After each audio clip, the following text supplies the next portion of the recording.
Tatá e o Pedro. Aqui é a Vanessa, eu e o Cavetano. Tartaruga. Tartaruga. Tá chegando.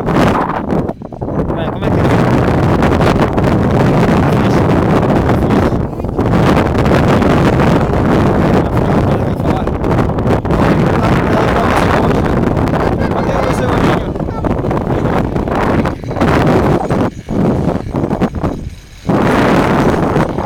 Nossa, tá deitando, hein?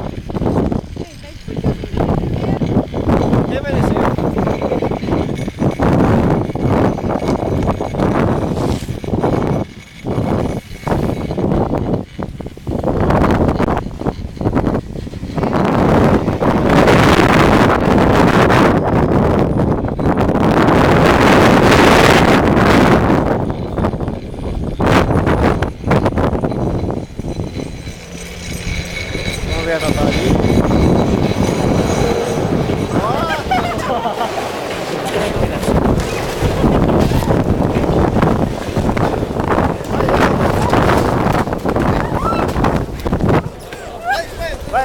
Vai pra frente.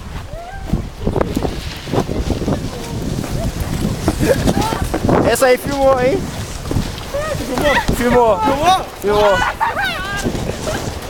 Ia fazer isso, mas não consegue descer, né? Ficou lá no banquinho lá. Tá, sai daí, senão vai ser atropelado, hein? Ela foi descer a cobra pra reta.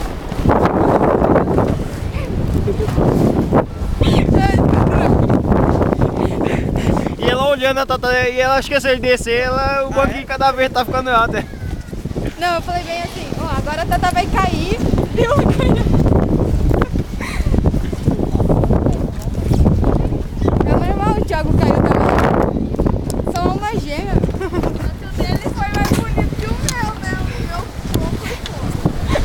Vamos lá, vou parar aqui e a gente vai colocar pisinho e vou gravar de novo.